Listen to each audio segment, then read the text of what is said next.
I don't know why that happens every time I switch on the camera. It's just so agitating. Anyway, cool. Yeah, I don't like my skin being misrepresented as lighter than it is or darker. I just like to look like myself. Anyway, righto, so how you doing? The power cut that I anticipated was gonna happen did not happen. Praise the Lord. Amen. But we don't know. It might still come at 8 p.m. because South Africa is just South Africa. Alrighty, so I have a quick one to just kind of throw at you guys, like roll it down the alleyway like it's a bowling ball. Booyah. I've been lamenting a lot about my skin. Like, that's why I'm like talking to you so close. Yeah, no, I've been complaining about, say hello, dark spots. Say hello, dark spots again. Say hello, say hello, say hello, say hello. When I do this, I cringe even. Yeah, earlier today I did a whole video where I was recording from the car and the angle is like that way up and it's just like catching all this. I've been lamenting about my skin, but I do know that what's happening with it right now is nothing that is not going to be conquered by some kind of dermatological appointment where I'm going to be prescribed some tyrosinase inhibition cream that's going to do away with dark spots. So thank the Lord Jesus for that. I know that it's going to fade. So while I'm busy focusing on all the acne that I'm getting on my face, on some girl of good acne, I even did a short where I was lamenting that these witches keep on throwing witchcraft at me to mess with my face, my skin, my they want to age me prematurely and what have you. So I'm 38, right? Well, I'm 38 tomorrow. Wish me happy birthday, even though my comments section are disabled. My comments are disabled because I'm tired of getting hurt. Anyway, whatever. So I've been complaining to Jesus on some, Lord, when are you going to fix my skin? I mean, look at me. Look at me. Look, you know? Keep on going to him on some, look at my acne. God, like, come on, you know? I don't even look like myself anymore. I used to have crystal clear skin. Crystal, all right. And I haven't gotten it. And then the Lord reminded me of Jobo. You know how Jobo broke out into sores and he had to like scrape them with a glass bottle? And I was like, oh, okay, so I'm Job. So are you going to restore my skin then? Am I going to get my skin back? Like, because I am a lot older than I was when I got into persecution. I'm 38. I was 29. Elasticity, schmelasticity is what's going on now. So aging is like a problem.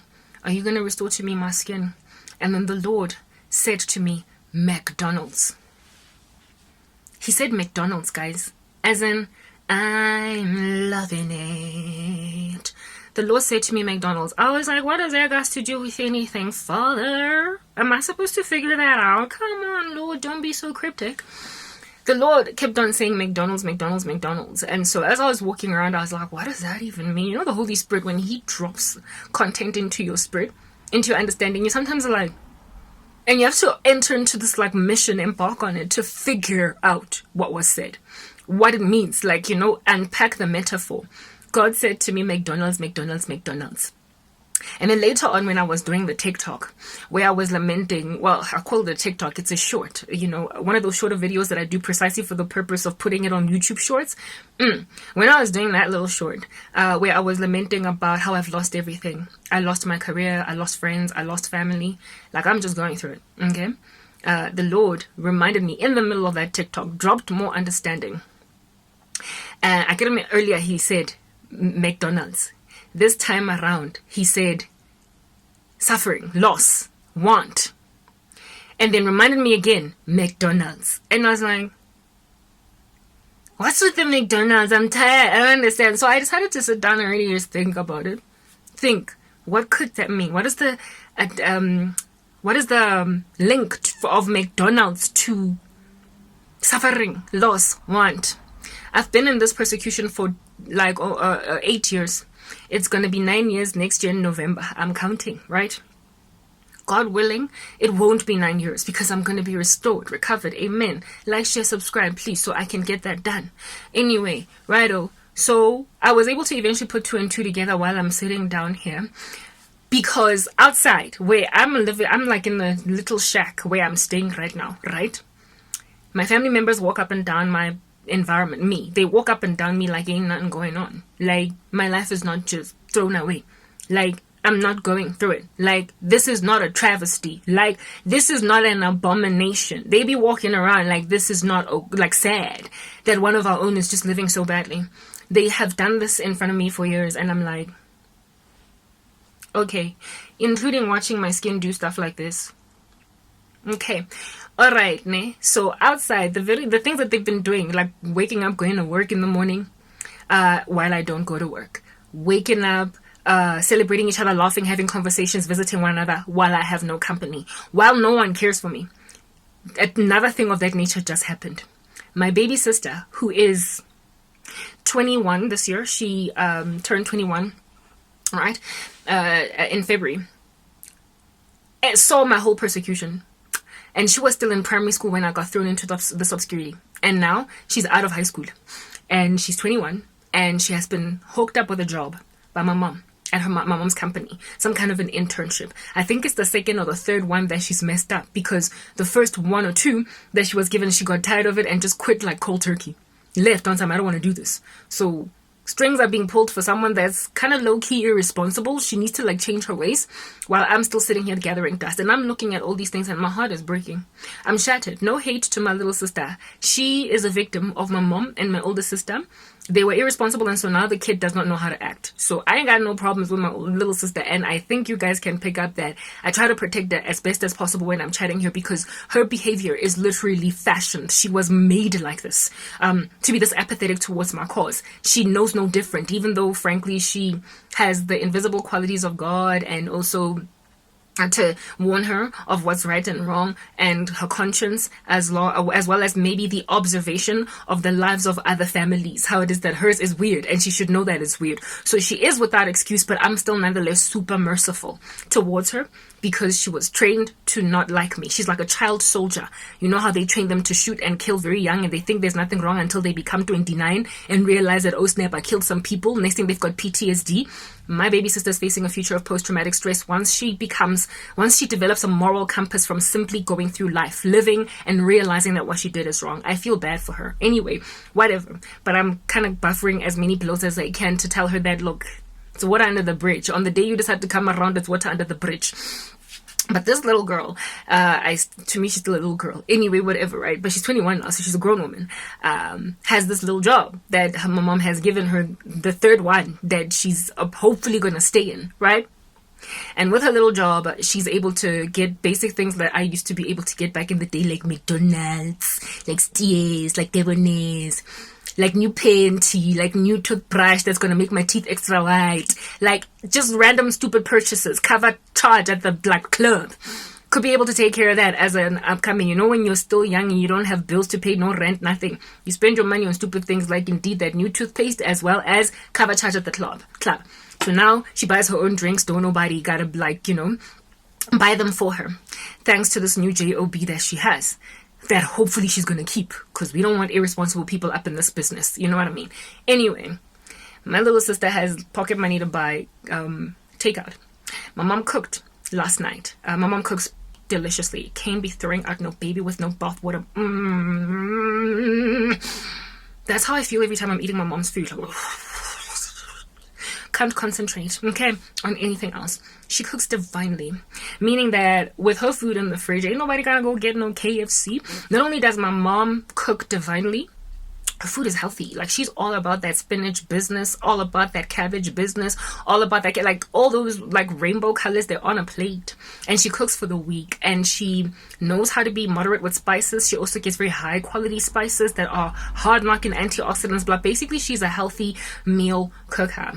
Like, your fill of proteins is in there, your starches, your vegetables, your greens, your collagen inducing foods. Yes, collagen producing.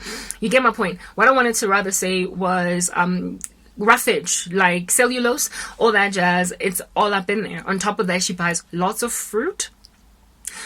So there's a fill of that. On top of that, there is the breakfasts that you could eat, like oatmeal. There's always like oatmeal, blah blah. Yeah, so fine. This is a household where food is always at abundance, never a lack of it, and it's high variety, high color range in terms of the rainbow, like, you know, balanced meal type environment. And if you just eat what's available readily in the pantry, you are going to be one of the healthiest people under heaven. I'm grateful that my mom is a foodie, so therefore food is always well done and it's not overcooked. It's just right up in this like environment. Okay, so after when she has cooked, that's like the best time for me personally.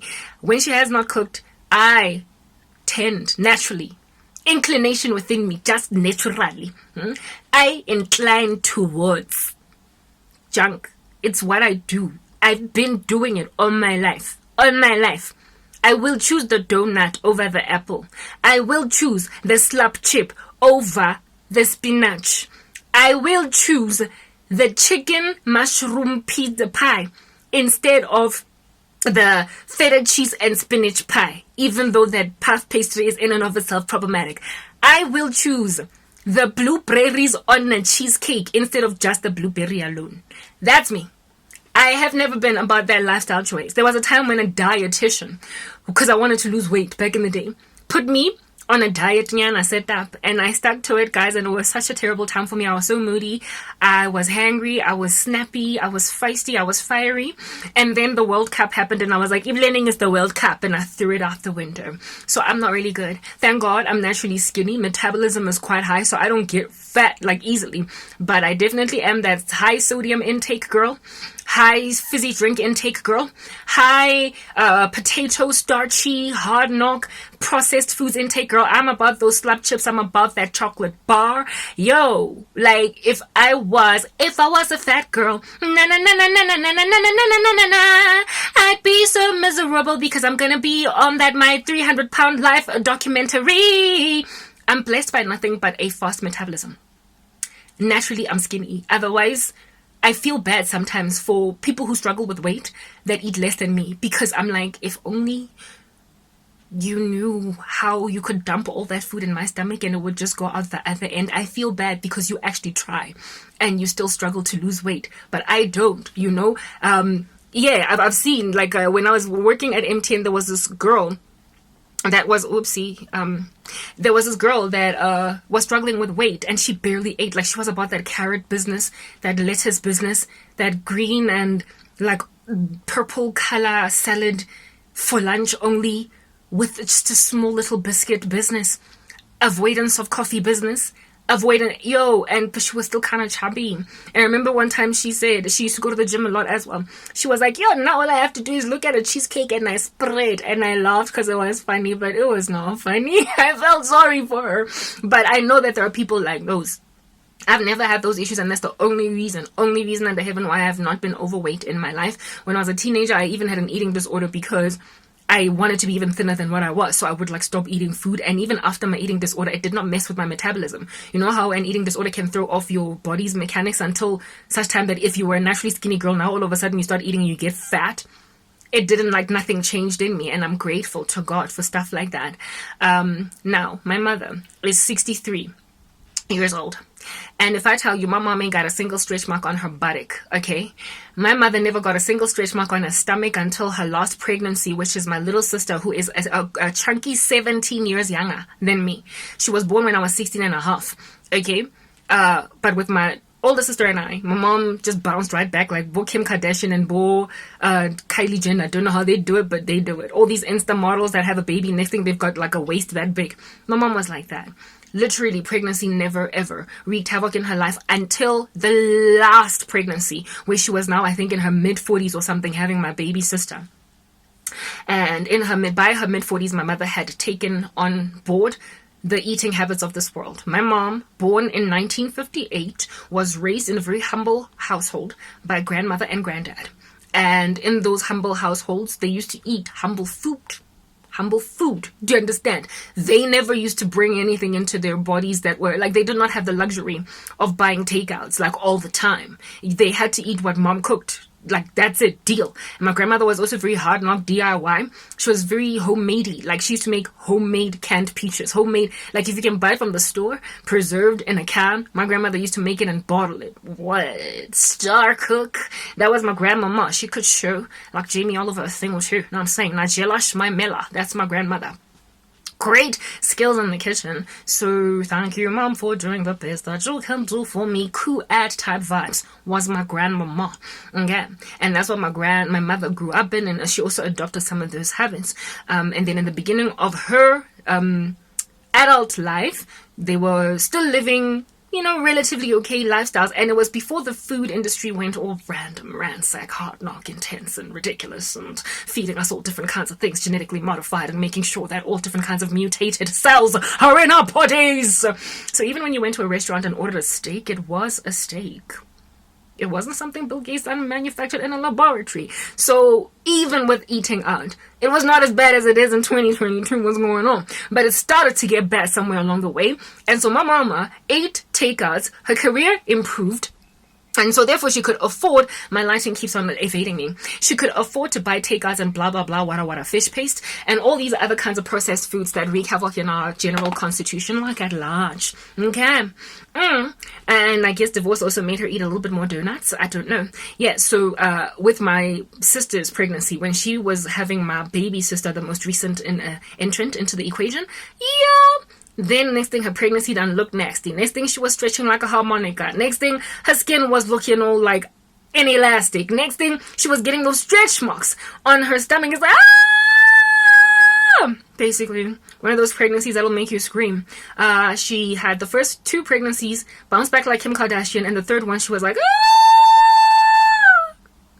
And to this day she still has these ridiculous like stretch marks on her stomach, alongside elastic skin, like, you know, almost as if it's like a harmonica type thing on her tummy, you know, that post stomach, that post pregnancy belly that is super stretched, and if you don't do surgery it's gonna hang like that for life. Yeah, she still got that going down. She never did anything about it. My mother has never been iffy about plastic surgery. She's not a celebrity, really. She's not about that business, so she just left it. But the rest of her body is still blemish free, guys. She has no stretch marks on her butt, and she is an African woman. Africa, you know what I mean by that. So that's the kind of part of body that stretches. Like African women, they stretch in certain parts. They stretch. The moment they enter into puberty, they be stretching. And if at all you're not gonna get any stretch marks on the bum area, as a black girl that's African about it, yo, guys, you'll be blessed. To have that kind of kadonk with no stretch marks, you are blessed. You are the kind of stuff that Insta models are made of. And my mama ain't got nothing at 63. I got my first stretch mark on my buttock at 14 or 13 or shine. And they still here. I was like, how in the world do I, as a 13-year-old, have stretch marks on my butt? And I'm skinny. I was skinny. I was like a rake. They used to call me Twiggy when I was a kid. And I, just from growing a small little bum, hey, I got a stretch mark. I was like, looked at it like that. Because I looked at my mom and she ain't got none like that. What's going on?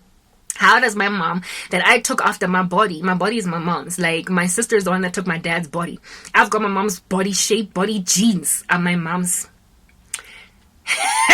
Except for that, is it really genetic? This is where nature nurture comes into play, y'all. Hey, the difference between nature and nurture. Nature gave me my mama's genes. Nurture gave me Bill Gates GMO stretch marks. Sorry, let's stop laughing. More laughing. So that was my mom. As soon as she started eating this horrible processed food of the world in order to mass produce, they did something to our food.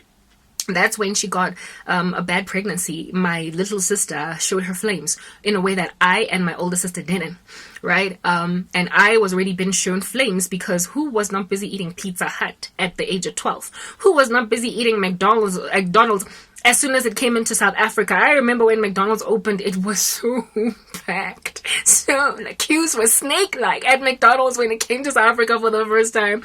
And my mom and my sister and I were among the people in those queues. I fell in love with McDonald's like no man's business. There were these cheap burgers that were tiny, they were small, and so you needed like at least 3.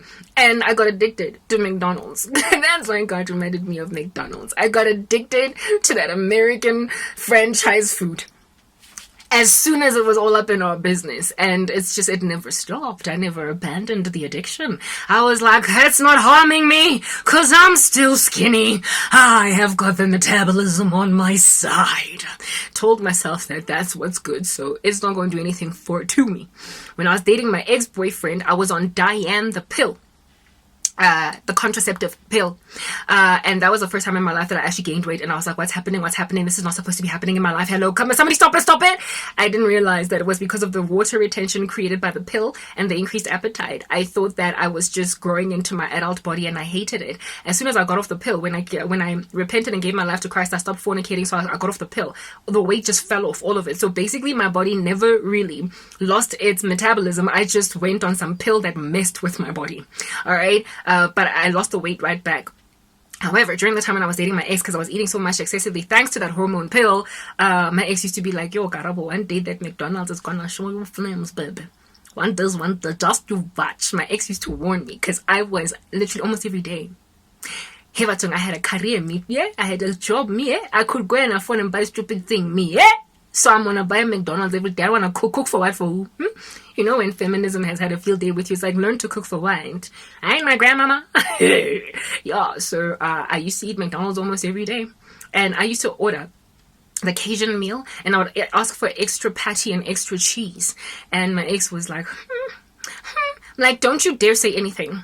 Don't you dare. But he said it anyway. He was like, one day that McDonald's is going to show you flames. Not in a derogatory way. He wasn't mean. I did not take it negatively. I just looked at him on some, don't jealous me, bliss. And I just continued to eat. He did not even consume as much McDonald's as I used to.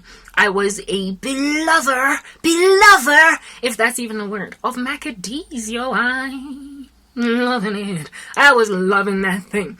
Okay. And it's what I ate literally most of my let's all of them. All my 20s, guys, I was eating McDonald's almost daily, even after coming to Christ. Like, that didn't make me repent. I didn't consider it gluttonous because I was hungry. I mean, you know what? Continued with the takeaway whenever I could. And I did exactly what my baby sister just did. My mom has cooked some divine food, and it's chilling in the refrigerator. There is mash with beans, there is spinach, there is that beautifully cooked chicken, there is mealy rice, or is it proper rice, there is tomato gravy, like organic tomato gravy, no funny stuff added. There are a whole bunch of strawberries, tangerines, whatnot in the refrigerator. Okay, just a plethora of meals. And then for breakfast, I could have those eggs, I could have that oatmeal, I could, you know what I'm saying, yeah. There's really good food in the fridge. But in spite of that, it's always been like this with my mom, right? There was a time when I was living with her while also still working my career. I would drive by like a drive-by shooting, and instead of the gangsters in the hood dying, it was my stomach. And to get carrot cake at the Woolies. I used to buy either chocolate or carrot cake or whatever it is that Woolworths has. They have these delectable, delicious desserts that you can't move past. Like, they're literally so addictive, guys. Something is in them, I promise. It's a problem. I could never ever not have any such cake. There was also this wonderful carrot cake at my job that me and my colleague, I had this colleague with whom we considered that carrot cake favorite. So we, to comfort ourselves from believing that we're not overeating, used to split it in half and eat it like sure, right? I would eat that carrot cake every single time they sold it in the canteen, and if it was available at work, I would buy it every time. And if that carrot cake was not there, I would go to Woolies almost every single day and buy chocolate cake so that I could have that with my dinner. So I would eat the dinner that my mom cooked, but then I would have the chocolate cake afterwards. That's what was good. But sometimes, especially when my mom would cook for the week, right? So by the time Friday came, I was like, I'm tired of eating the same food. I would then drive by, like a drive-by shooting, indeed, but not of the boys in the hood, but of Garabo's stomach, the KFC, and I would buy that crunchy whatnot burger. Or I'm loving it. There was a season when I got kind of addicted to the, not McDonald's, but Nando's spicy chicken rice, which was a healthy alternative, frankly, but then I was like, health schmelth, and I stopped buying it. Went right back to McD's, went right back to the Debonair's Hard Knock incredible pizza with extra cheese, extra layers of what, no, snack it, stack it on a stack it and snack it some more. Towards the end of my career, I then developed an addiction for debonaise, because with debonaise you could literally make your own pizza. A designer, I would pay guys $250. I didn't care for a pizza. For me, I wanted all my ingredients in it. I would ask for the extra patty, not extra patty, sorry, but extra this, like a salmon. I would add 3 kinds of fish on there, calamari and chicken. Oh my goodness. And on top of that, I would add the spinach, blah blah blah. Basically very unhealthy mixed with healthy.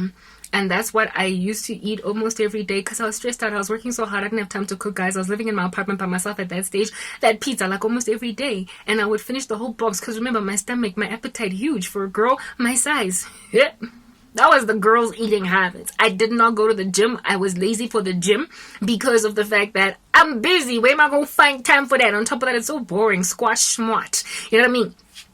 So that was my lifestyle. When I was living with my mom, I would eat her food, and then I moved out of my mom's house, and this time around there was nobody to cook the meals every day for me. So this time I was doing takeout on the daily, every day.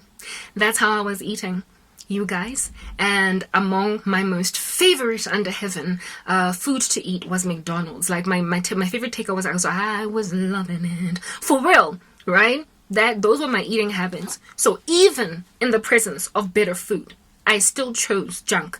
And even if I would eat the bitter food, I would always add something nasty on the end of it, like a chocolate cake or a cheesecake or whatever. Thank God I never got fat, but the ramifications of the effects of these things, give it 10 years. You be thinking black don't crack, but too bad black you cracked. You gon' crack! Anyway, yeah, so then I got entered into persecution and I lost everything. I lost money. This afternoon, my little sister, just before I came to record this message, right, God basically sealed, he concluded, finished off what I was talking about, what he was telling me about McDonald's, because I was complaining about my skin on Zoom. Look at me. I'm looking like Gongozola. I'm not looking good, right? Anyway, whatever. So, with these laments and these grunts, these groans, these laments, God was like McDonald's. Then later on, he was like suffering. And then I put the pieces of the puzzle together when I heard my little sister making like me. Footsteps outside. I hear scooter landing just outside. And I know every time that scooter comes, I know who it is or what it is. It's the Uber Eats or something. What is this? Like the delivery scooter guy. The delivery scooter guy. And there's only one person that calls the delivery scooter guy. It's my little sister. Mom doesn't buy takeouts like that. So she walks outside. She's got a job now. And she's paying for takeaway. And then I was like, light bulb moments. I get what you were saying, Jesu Christe. Wacha Nazareta. O lerato marawaiti. You are love, God, right? It was suddenly just, it came together, these pieces of the puzzle for me. My little sister's purchase of takeout was the final piece. God was basically telling me, your poverty, my baby. Here's your little sister buying McDonald's or whatever she bought, right? Day after, my mom's food is brand spanking fresh. She made it yesterday. She had finished cooking yesterday. It's delicious, okay? So my baby sister should essentially be having what my mom has cooked. But she got options. She's like, nah, I'll eat that on Monday. Right now it's Sunday, and I feel like Sunday is takeout day. So she's having takeout for dinner. What am I going to have for dinner? What's in the fridge? Whatever it is that my mom has cooked. Why? Because I ain't got no options in life. I ain't got no money. And every single time I come into some money, I predictably buy, it's like I purge. I buy a meal, for a takeout meal or a chocolate, something that I have craved for a while because I haven't had it in a minute because I don't have money. I always buy it every time somebody gives me $100, every time somebody gives me $1,000. I literally always buy something junk. And I've been doing that the past 8 years that I've been in persecution. But there's been so few seasons where I've been given money in this time that those little treats that I would buy when I've got the smallest little cash have been sparsely scattered across this 8 years. So in a year, I'm literally having chocolate 2 or 3 times. In a year, I'm having McDonald's 2 or 3 times.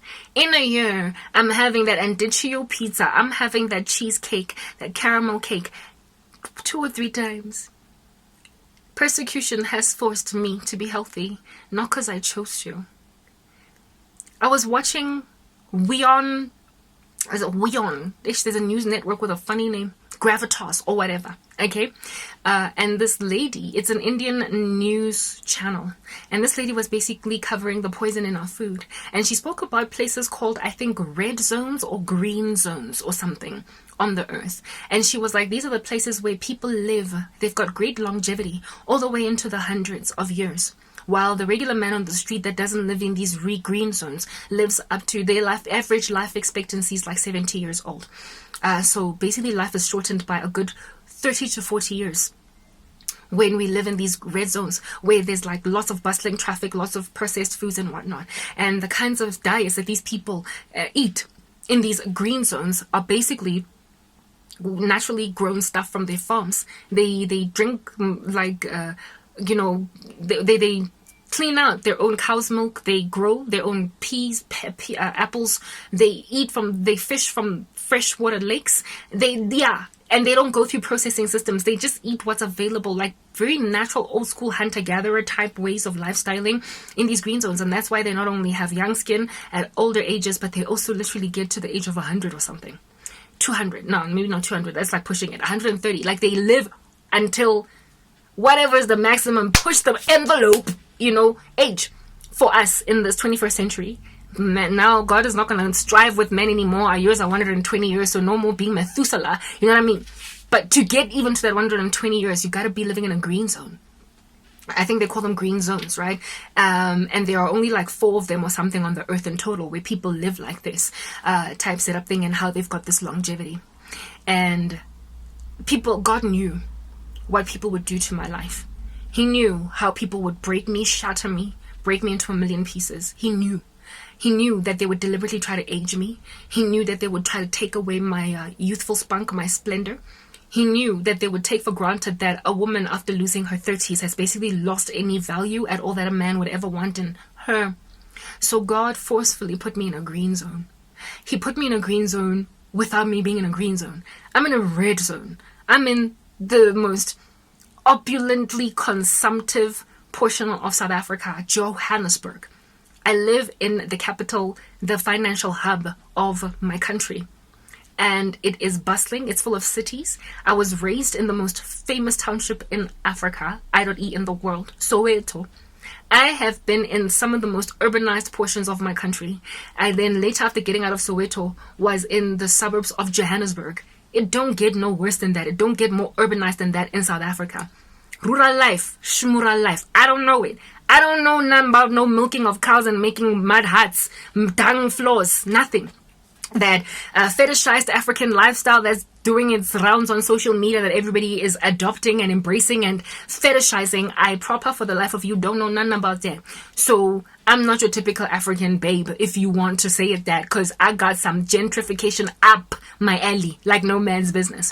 I was raised in some of the most urbanized portions of Johannesburg. That's why I even speak English with a twang. Okay, don't have any Tswana accent in it, no Zulu accent. I'm that girl with a wham wham. I'm a Model C. That's me.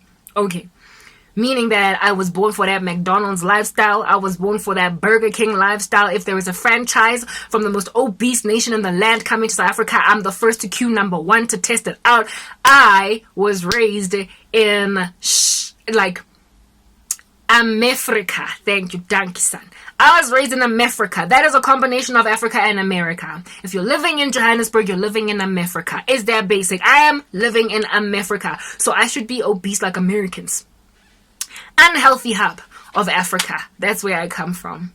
I didn't stand a chance. It was over before it even started. From the very get-go, it was over for me. It's over for us Americans. Unless we make lifestyle choices that will give us a shot. And I was never one of those people that are into making a lifestyle decision. I was never going to make the decision on my own. God knew what persecution he had set apart for me. He knew what test he was going to put me through. He knew when he was asking the proverbial Job's tester, Satan, have you considered my servant Karabo, what he was going to do? He knew that people would take away or try to take away my youth, my beauty, my splendor, my spunk, my this, blah, da, da, he knew what in the world they would try and take away. And so God was like, because they're going to try and take away her youth and make her age prematurely. I am going to remove her from America and make her just live in Africa. I'm going to make my daughter live a typical rural lifestyle in the slums of some like jungle, not even slums, but just some very primitive green zone that has got the most beautiful chrysanthemums growing because they're not suffocating from pollution. You know how when you drive to the rural areas and you look to the sky, the stars are so plenteous due to the fact that there's no pollution in that area. Yeah, God was like, I'm gonna move you to the least populated section of your country so you can have longevity. Forever young, I wanna That's the human race. They've been trying. And the Lord knows how to give youth to a person that is being stolen youth from. And so because he knew people would take away the lost years of my youth, he decided to give them to me by moving me to a green zone. I never would have made the decision on my own. I wouldn't have made a lifestyle change on my own. The Lord impoverished me. He took away my jobs. He took away my ability to buy and ditch your pizza, for crying out loud, every day. He took away the difficulty to make good, sound health choices for myself. He put me in so much squalor. He put me in so much pain and persecution that just to get through the day, I would need to chase after endorphins in some way, some kind of natural high. So I started exercising. He made sure that I'm so lonely and so broken, but with no option to commit suicide because I fear him too much, that I would try and find anything under heaven at all that I can find to get through the day. So I started exercising just to push time. And because I struggle with exercise, the rote mundane type of exercise is boring. I danced. I turned on music and I danced. And so the way that I exercise is easier for me to do, so I can do it for like hours on end. These days I haven't been doing it because I've been very stressed out, but I'm going to go back to my workouts. So I started exercising, and every single day, because of my job, I literally, I don't know how many gym memberships I have paid a year for in advance and didn't go a single, literally wasted and just for like 5,000 just like that. I was like, Batata, Virgin Active, just take it, making like Davido. I never went to the gym after paying for a 1 year membership because it came with a special 1 year for like, bulk buying, cheaper by the dozen type setup thing. Yeah, 5,000 just like that to Virgin Active. Oh, shame. I've given charitable amounts of money to gyms in my past and never went because my job was so busy. I was bustling and I was lazy and I was also just like not focusing. I also had school. Like I was just too busy. So yeah. But I mean, when I've got 24 hours a day yawning at me, I ain't got no job, I ain't got nowhere to go. What am I going to do? I'm depressed. I need some kind of natural high. I need endorphins. I need dopamine in my body. I need it. So I started dancing. And as soon as I started noticing muscle development growth, I was like, oh, my body looks good. So I carried on. And I danced to pass time. And alongside dancing, I was eating whatever was available in the environment. And thank God, because my grandmother is Nigella. And she is inside my mom. My mom inherited my grandmother's very natural domesticated way. Like canned peaches are not as healthy as the ones that your grandmama makes and like bottles them at home, because they don't add all those preservatives and all those whatnots. So the very natural way of doing things, the green zone way of my grandmother's ways, are in my mom. She inherited that from her mama. And so I then now am the recipient of that food, of my grandmama and of my mother type establishment thing. But I don't have an option, just like my baby sister, to, no, today not, it's Uber Eats day. I don't have that luxury. I don't have money. So I can't get takeaway. I can't. I literally have no money. I can't keep buying chocolate. I can't keep buying chocolate cake. I can't keep buying carrot cake. I can't keep eating all of these processed foods. I can't keep eating McDonald's fries. I can't keep eating McDonald's patties and the funny little weird, like whatever it is that they do. I can't. I have to make like a green zone person and eat what I can that's available in my immediate environment. I rarely ever bring any processed foods into my body because I don't have money. I can't buy Coca-Cola. I can't buy Sprite, guys. I can't afford even that fizzy mineral water. Like, I gotta drink water from me tap. And the South African water is relatively high quality. It's among, actually, in the world, the best purified water systems. What I drink every day, even though I don't have a filter or a distiller. I just like and naturally I've been drinking a lot of water for a very long amount of time. I developed that discipline when I was in high school because I was trying to clear acne, high school acne, and I was told, teenage acne, and I was told that if you drink water you'll be cool. So ever since developing that discipline back in the day when I was a teenager, it's never really left me. So I drink a lot of water, and I also now don't eat processed foods anymore, not as much anyway. When they go out and get takeouts, they don't bring me anything back home. They just finish it there. They don't even bring a doggy bag, like nothing. They don't think about me when they're out eating unhealthy foods.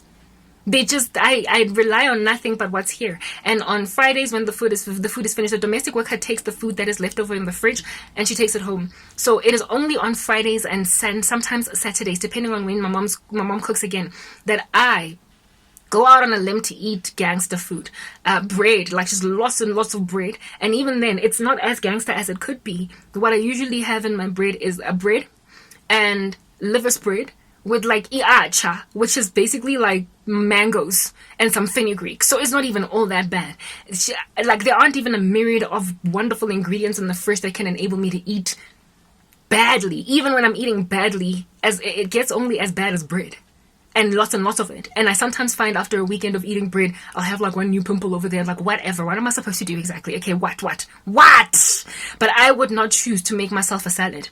Go and grab a tomato that's still there. Go and grab an onion, chop it up. Go and grab, no. For once, when I can just have cheese and bread and mayonnaise, so I'm bad.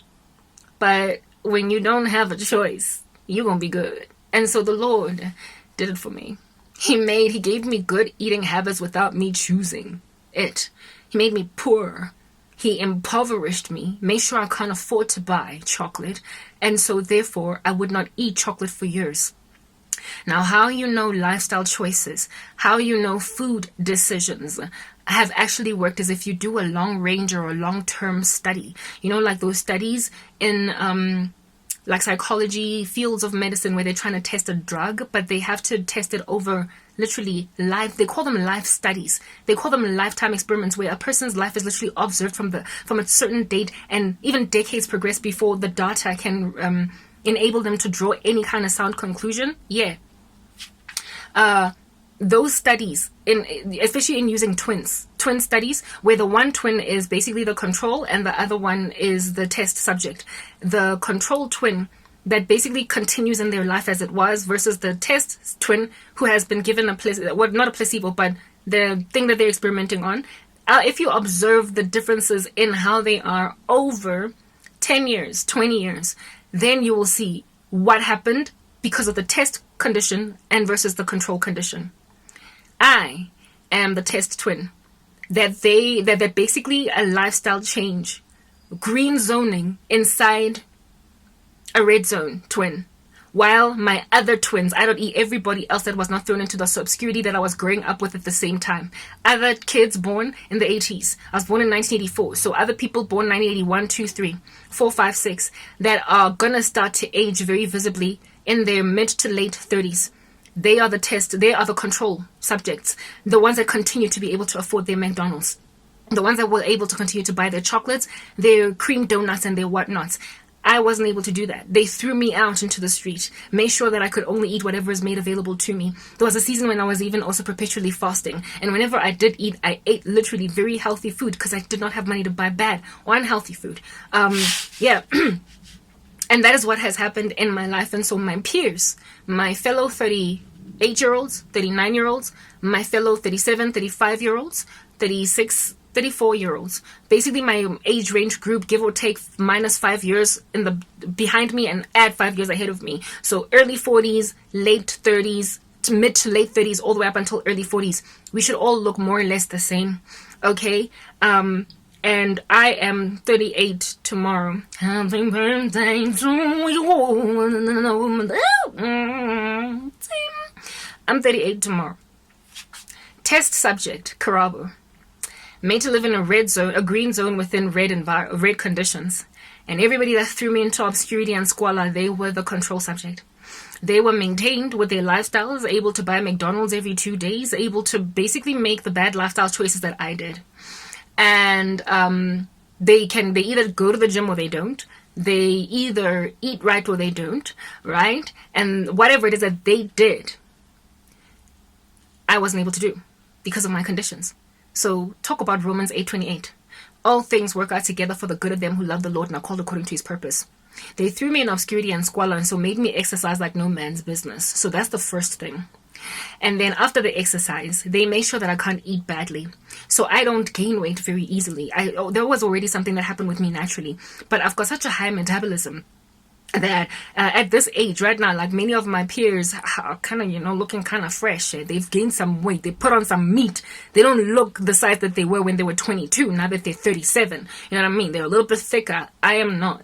If anything, I'm skinnier than I was when I lost my job. I've lost weight from that date. And despite having sat for 3 months not exercising because of stress, it's almost 3 months now that I have been in this seriously bad position, 2 to 3 months. I still have not spread even in the slightest, and my muscle that I had gained and developed haven't even faded. I've been literally testing my body to see if I'm losing muscle mass because I haven't been working out, but I have been maintained in spite of having essentially stopped exercising. You guys know they made me live with a cat, so I have to open for my animal.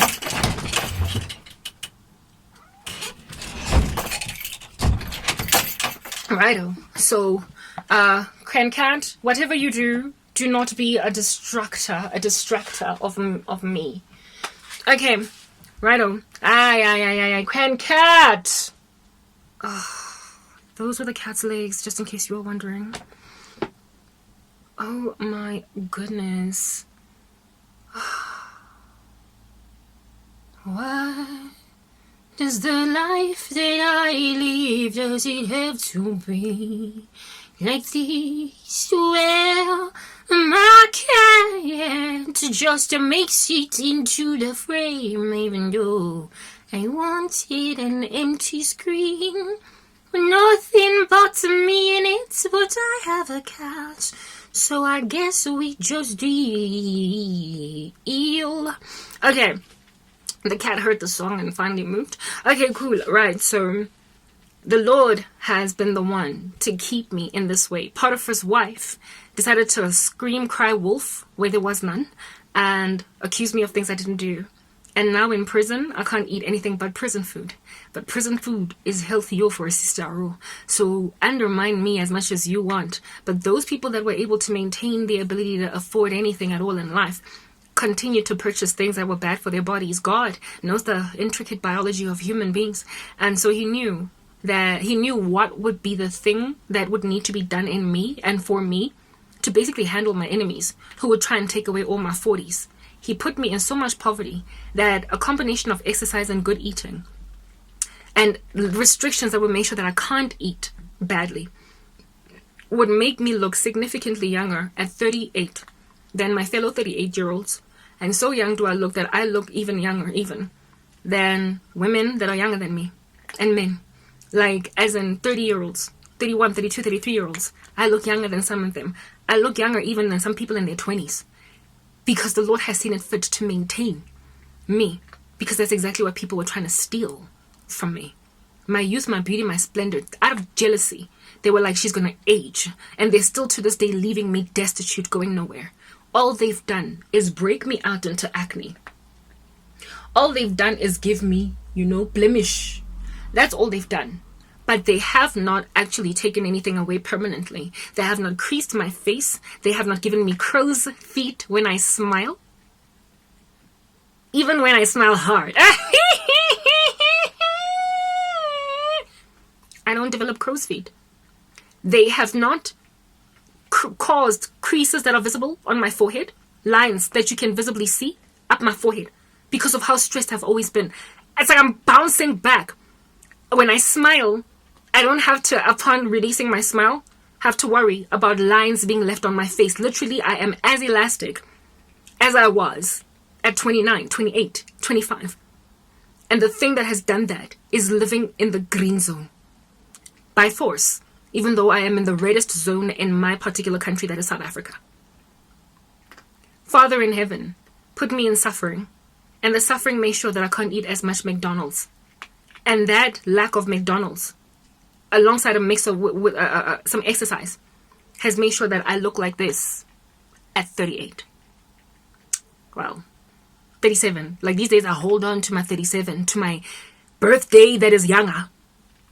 If it's not yet the day of my birthday, but I'm already 38. I'm turning 38 literally at midnight. And yet the Lord has seen it fit to keep me looking youthful. So when the Lord says, I think it's Joel, I will restore back to you that which the locust, the palmerworm, the cankerworm, the consuming worm, the palmer worm. You know that exact scripture. When the Lord says that he will restore to you that which the locust has eaten, he is serious. He means business. He is for real. He ain't lying to you. He ain't just throwing some smarty pants statements to make you feel better looking like a crutch. He is legit for real, restorative in that capacity. So what has the locust and the palmer worm eaten? It has eaten away my 30th birthday, 31st, 32nd, 33rd, 34th, 35th, 36th, 37th, and now it's about to try and eat away my 38th. That is what the locust and the palmer worm have taken. And God said he's going to restore all those things to me. So what did God give me? He minused 37, 36, 35, 34, 33, 32, 31, and he didn't stop there. He then said 30, 29, 28, 27, 26, 25. I literally looked 25 at 38. And I will likely continue to look 25 at 39, likely at 40. Insofar as I'm still in this condition and position, I look younger even than some 20-something-year-olds. Because some people decided that they're going to take away all of my lost years of my youth. And God decided to give me those years back and then some. He gave me back all my 30s and then some. In other words, he made sure that I stay looking 20-something. Without a yacht or a tittle of makeup, with all this acne on my face, you can't deny that even though I've got blemishes all over the show, I nonetheless don't look a single day over the age of 25. All I got is some acne scarring, but who doesn't have acne scars every so often? This is just a dermatologist appointment away, guys. And that's also another thing, by the way. I've always believed, my cat was like, goodbye. I've always believed that makeup ages. But there's no research onto this end that I can come across. I've always believed that concealing your face with makeup somehow causes aging. I've always just believed that, whether or not you sleep with it.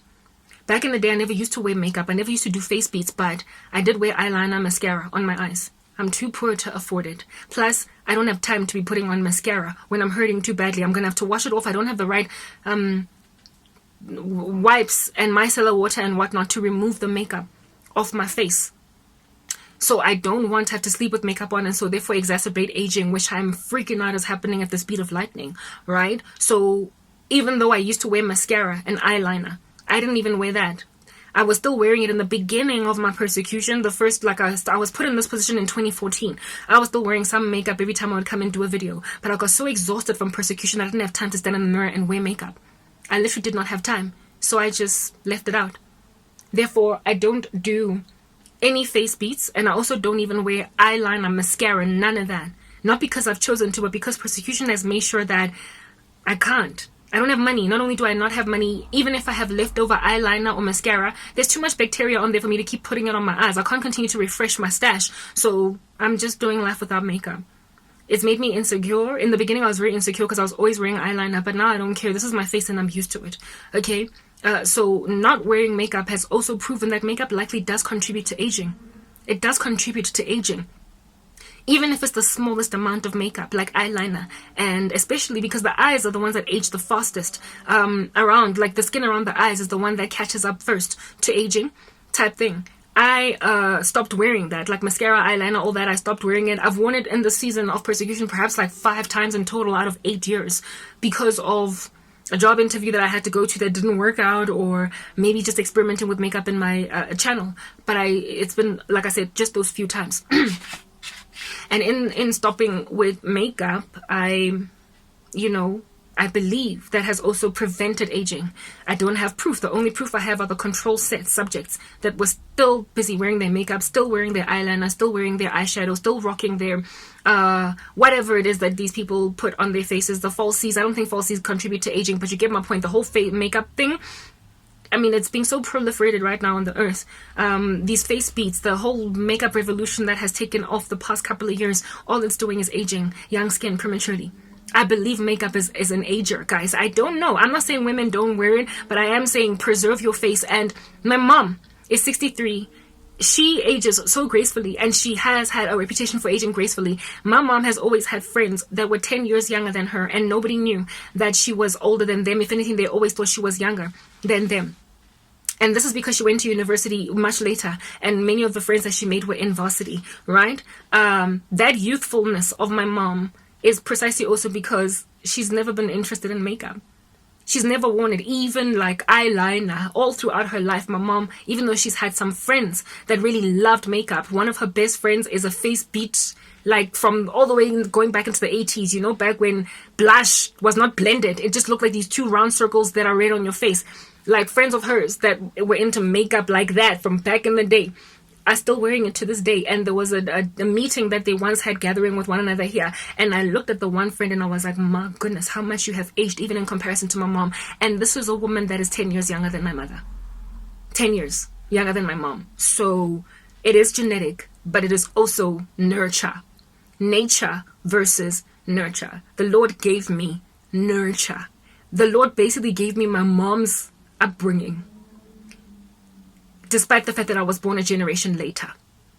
I was born in the McDonald's generation. My mom wasn't. That's why she never had any stretch marks throughout pregnancy. That's why she never had them on her bum.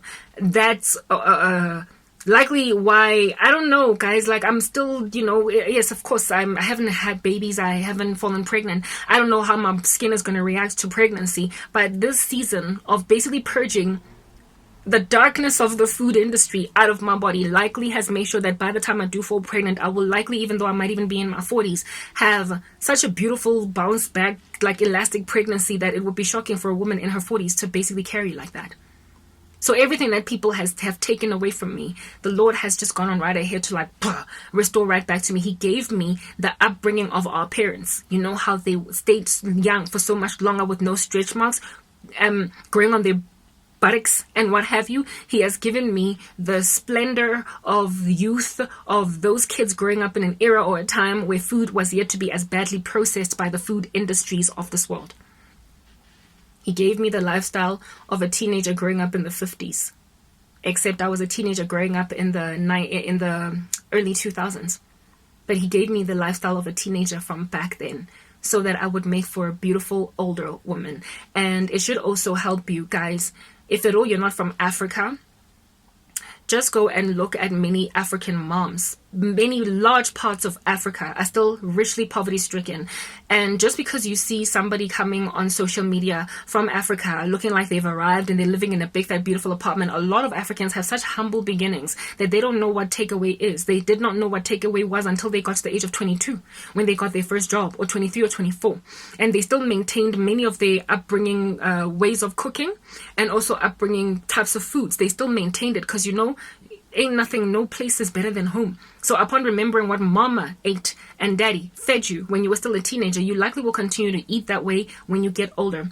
Like when I started working, I used to go back home a lot just to have dinner at my mom's house and then go back to my apartment because I missed my mom's food. So even when they get to like 25 and they start making their money, or they've broken bank because they've got like a very successful Instagram or YouTube channel, they still eat the way that their moms cooked back in the villages, in the come up. Most Africans come from some kind of humble environment, and that's why you will find these TikToks being done by mom and daughter, and you can't tell who's the mom or who's the daughter.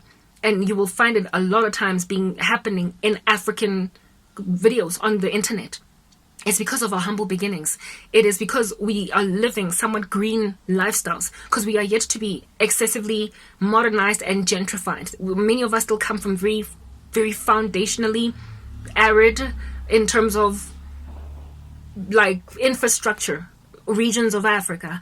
Also lots and lots of, I mean, I know in the American school system, kids get picked up by those yellow buses from the outside of their gates all the way to their school, and then picked up and gone home, taken home in those same buses. If they're running around, maybe they're running around on the school playground, perhaps they play sports, but they don't walk a lot, just generally because they gotta. When I was growing up, not out of choice, I wasn't athletic in school. I just walked a lot through downtown Joburg to get from North to Gort, from Gort to Bree.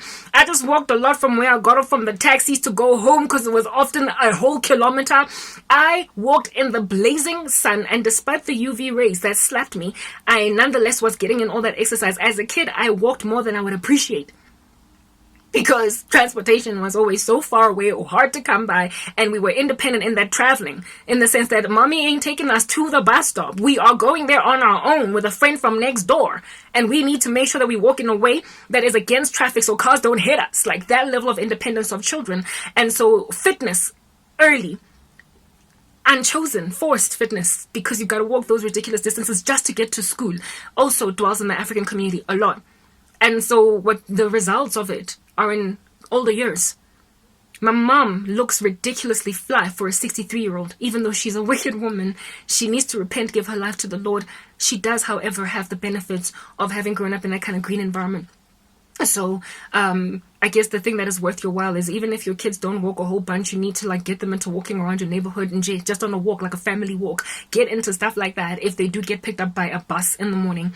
Because these days, everybody's dangerous type thing. So that is what it is that I came up from. So Africans look the way that they look at an older age because, yes, melanin helps. Black don't crack because of melanin, but there's black that's cracking faster than other kinds of black because of where they find themselves on the earth. In Africa, our black is, an animal farm. That saying that says all animals are equal, but some animals are more equal than others. Well, black don't crack, but some black don't crack more than others. All black is equal, but some black is more equal than others, in the sense that melanin goes a long way to make sure that black people age slowly. But depending on where you find yourself geographically and how your life is, you will likely age even less than other parts of the world, depending on your level of sedentariness or lethargy or lack thereof, how much exercise you bring in from the time you're a child, what you eat, and also what you eat and exercise, even as a grown-up. It makes a massive difference. So basically, the gentrification of Africa is aging Africans. The gentrification of Africa is aging Africans. The modernization, the globalization of Africa is aging Africans. And the people who have hurt me, the way that they've hurt me, are all African. They had the foundational roots of Africans. They also walked from Gort to North, from North to Breed, taxi rank. But they got gentrified and forgot their roots. And they ate McDonald's 24 hours a day. And now the same 38-year-old cousin that I grew up with. So nature versus nurture. Literally, this is a control versus test study where we grew up next to each other. My cousin has aged at a ridiculous rate. She looks like many 38-year-olds across the world that are black. And on top of that, she smokes. So hers is a different case study altogether. But even those friends of mine that don't smoke look older than me. They have gained more weight than me. Their metabolism is not as fast as mine. Their bodies have just given in. And with or without pregnancy, I'm talking now, those mom and daughter TikToks that are dancing, those are women that have had babies. So it's not even about the fact that I haven't had a baby that's kept me looking young. There are women with kids, 2, 3, 4, 5 kids that look like their oldest kid. Their teenage daughter or their daughter that is like 23. And mom, and like you can't tell the difference between the two. You have to kind of shake your head to figure out if there's even a filter on the camera that is recording to gauge whether or not this is actually what's going on. So I'm grateful for having been born in Africa for those reasons. But I'm also grateful for having chosen Christ at the time that I chose Christ, because my body was eventually going to cut me loose. Apparently from the age of 25, you start to lose the speed of collagen production in your body. It starts to dwindle, go down. They recommend that you start using anti-aging creams and serums and all that stuff from, I think, around the age of 28 or 29. I don't have anti-aging. I have not had them all of this time, other than recently I just got the CeraVe moisturizer. I gave you guys the story behind the CeraVe moisturizer, but this is the first time I've ever been able to afford an anti-aging cream. It's got hyaluronic acid in it, and even then it's a body moisturizer more than it is for the face.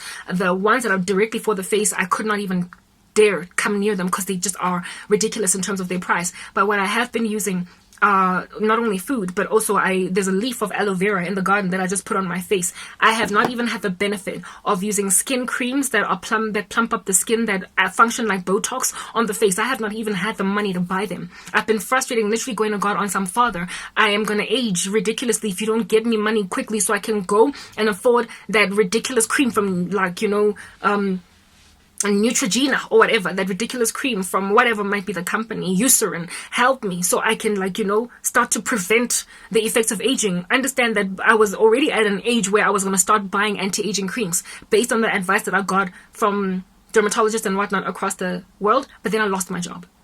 I lost everything. And yet, despite not having anti-aging creams, despite not having dermatology as a benefit, despite not having Botox injections, plastic surgery, whatever it is that you can use to try and lengthen up your youthful years as much as possible, I still nonetheless have basically defied time. Jesus did that for me very naturally. Romans 8:28.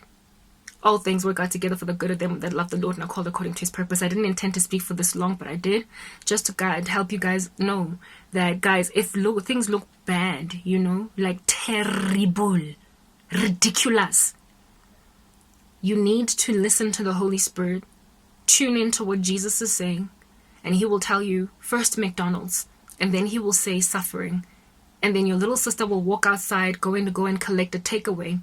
And you'll be able to put 2 and 2 together, that God basically put you in suffering so you could avoid McDonald's, so you won't be able to afford your way, that you might be preserved in a season of calamity when the world is gone so awry that everybody's throwing their toys out the cot and no one trusts or relies on anybody anymore because people are ridiculous in these last days.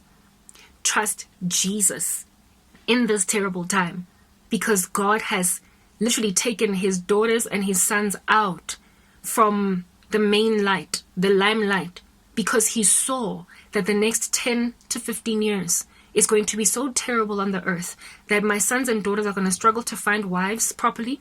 They are going to be infiltrated by wicked men and women that are going to want to marry them fast. They're going to try and give them diseases. They're going to try and do all different. Literally, God is allowing the world to throw their toys out the cot until they destroy their earth and their ecosystem so much that they will now be desperate for a solution, and they will realize that their solution is in those people that kept themselves consecrated during the time of all of their ridiculous warring in a cockpit, that they are now the only ones that still look really good, that still have got everything maintained in a bunch from the moment they were put underground. They will notice that we're the only ones that have been preserved, that the calamitous state of the world has taken away everyone except us. Essentially, 1,000 has fallen on the left, 10,000 on the right, but it did not come to us. It's revivalist in its nature. It's also very redemptive and vindicating of us. It took 8 years for my friends and family to realize that I was the one that chose right. It took 8 years for them to walk into this yard of my mom's and see that I haven't aged a day, even though that's what they were trying to do to me. It took 8 years, and they're still trying to get me to the age of 40 for them to notice that choosing what is right is what has preserved.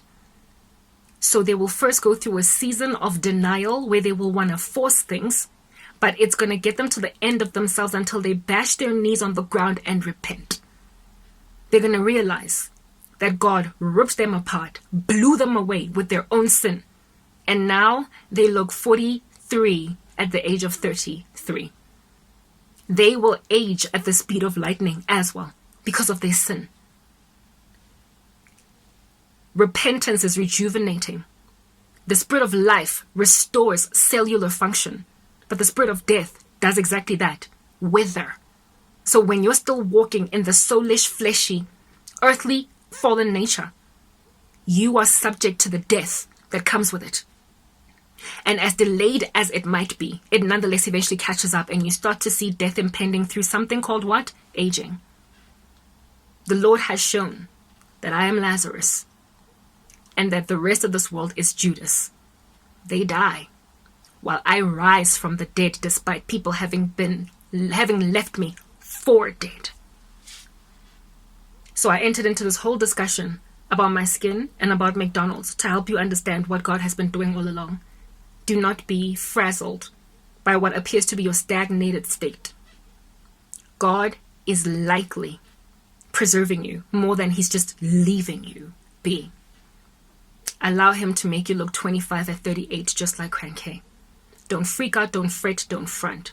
One of my biggest fears was getting married with creased skin to a man whose stats are fallen because I had to settle.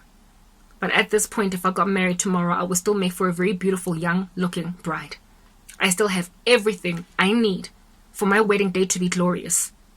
And all of the people that have already gotten married that gloated and flashed their rings at me on the days that they were getting married are now looking at me on some, she still has a chance of a good marriage, when they're unhappy in their marriages because they never gave them to Jesus in the first place.